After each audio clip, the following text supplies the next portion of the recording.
Character বুলি ক'লে কেৰেক্টাৰটো আচলতে মোৰ নিগেটিভ চৰিত্ৰ আৰু 14 বছৰ মানৰ পিছত 12 বছৰ বুলি লিখিছে যদি 14 বছৰমান হ'ল 14 বছৰৰ পিছত আহিছোঁ আৰু ছবি কেনেকুৱা হয় চালেহে গম পাব আপোনালোকে গতিকে আজি ট্ৰেইলাৰ মুকলি আৰু আজি সেই ছবিখনৰ বিষয়ে সম্পূৰ্ণ কৈ নিদিওঁ যেতিয়া ছবিখন ৰিলিজ হ'ব তাৰপিছত আপোনালোকে গম পাব। অহা 10 অক্টোবৰত অসমৰ চলচ্চিত্ৰ গৃহত সগৌৰৱে মুক্তি লাভ কৰিব ৰজনী বৰ্মনৰ পৰিচালনাৰে এখন আৰবি প্ৰডাকশ্যনৰ বেনাৰত নিৰ্মিত নতুন অসমীয়া চলচ্চিত্ৰ বিগ বাজেটৰ মুভি সেইখনে হ'ল অগ্নিবীৰ। লংকাকাণ্ড অপাৰ সফলতাৰ পিছত এয়া আকৌ মানে বেক টু বেক তেখেতৰ এইখন 8 নম্বৰখন ছবি হয়। সোণৰ খাৰু নালাগে মোক সকলোৱে জানে এখন বিৰাট জনপ্ৰিয় চিনেমা নীলকণ্ঠ এনেকুৱা ধৰণৰ চিনেমাৰ পৰা আহি তেখেতে একশ্যনধৰ্মী চিনেমা আৰু সামাজিক দায়বদ্ধ থকা কাহিনী তেখেতে নিৰ্মাণ কৰিছে। কাহিনীত মৌলিকতা আছে আৰু গোটেইখিনি আছে আচলতে পৰিয়ালৰ সকলোৰে উপভোগ্য এখন চিনেমা কৰিছে। অগ্নিবীৰত মই সংগীত কৰিছোঁ, গোটেইকেইটা গান কৰিছোঁ, লগতে বেকগ্ৰাউণ্ড স্ক'ৰ। অসমৰ সংগীত জগতত যাতে আকৌ এটা নতুন খলকনি সৃষ্টি কৰিব পাৰে তাকে চেষ্টা কৰিছোঁ চিনেমাখনত।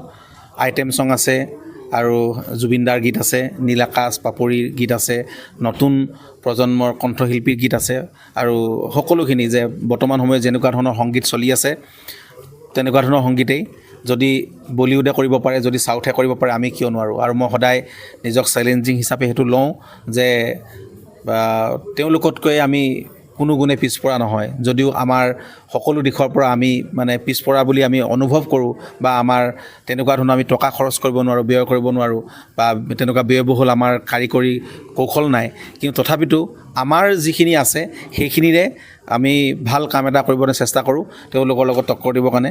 লংকাকাণ্ড চিনেমাখনত মই ভইচ ডিজাইন বেলেগ ধৰণৰ কৰিছিলোঁ, বেকগ্ৰাউণ্ড স্ক'ৰ। এইখন চিনেমাটো অলপ বেলেগ কৰিবৰ কাৰণে চেষ্টা কৰিছোঁ।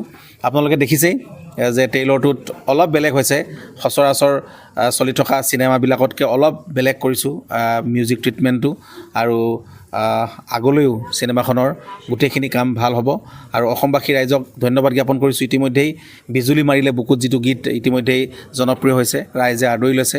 কুসুম কৈলাশ আৰু শাৰদী বৰা মুম্বাইত থাকে, তেখেতে কণ্ঠদান কৰিছিল। আৰু ইয়াৰ পিছত আমি চিনেমাখন আজি ট্ৰেইলাৰ ৰিলিজ হ'ল, ইয়াৰ পিছত আৰু টিজাৰ ৰিলিজ হ'ব আৰু বিভিন্ন ধৰণৰ গান ৰিলিজ হ'ব।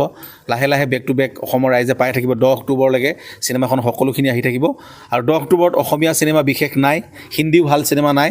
মই আশা কৰোঁ যে অসমৰ ৰাইজে এইবাৰ ৰজনী বৰ্মনক যাতে ন্যায় দিয়ে, কাৰণ কিয় তেখেতে এই চিনেমা উদ্যোগটোত বহুত কষ্ট কৰি তেওঁ কাম কৰি আছে, যাতে সকলোৱে আহে সহায় কৰে আৰু চিনেমাখন চাই এখন ভাল চিনেমা তেওঁ উপহাৰ দিছে যিহেতু।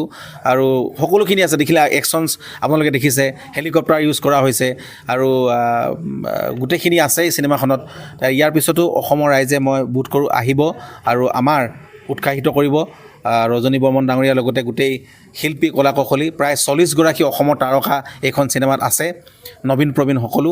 আৰু মই আশা কৰোঁ ৰাইজ আহিব, ৰাইজে সঁহাৰি দিব।